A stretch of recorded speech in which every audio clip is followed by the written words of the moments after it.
Përshëndetje të dashur miq Shamazana.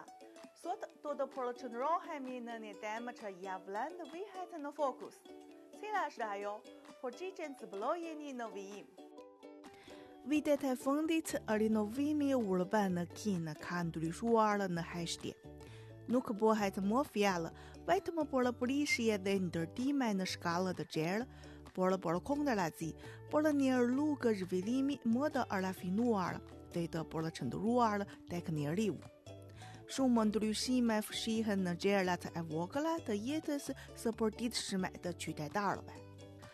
Shtëpitë e vjetra që dikur ishin të vështira për të ngjitur me shkallë, tashmë janë pajisur me ashensor.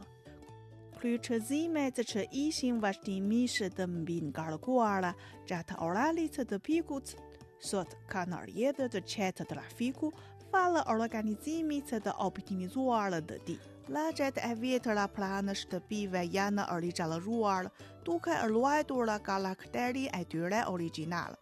Kështu janë kthyer në vende të reja argëtimi për qytetarët dhe kanë tërhequr shumë turistë. Rinovimi urban nuk ka të bëjë thjesht me shembjen dhe rindërtimin, por me rivendosjen e të vjetrës ashtu siç ishte.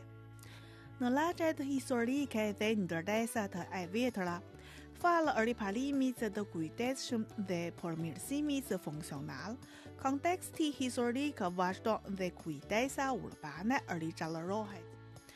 Ndryshimet e padukshme janë po aq të rëndësishme. Tubacionet nëntoksore për furnizimin me ujë, kullimin, gazin dhe ngrohjen në zonat e vjetra të banimit, po i nështrohen rinovimit sistematik. Ato ndikojnë të lehtë në ndjenjën e sigurisë dhe mirëqenies së banorëve. Qëllimi përfundimtar i ripërtëritjes urbane nuk është vetëm të bëjë qytetet më të bukura, por ta bëjë jetën më të lumtur. Kur qytetarët të ndihen më rehat, më të sigurt dhe më ngrohtë në jetën e tyre të përditshme, arritjet e zhvillimit urban të Kinës do të realizohen vërtet. Kjo ishte përmbajtja e emisionit të sotëm. Faleminderit që më ndoqët dhe mund të ndani mendimet tuaja dhe komentet. Jam Zana, shihemi herën tjetër.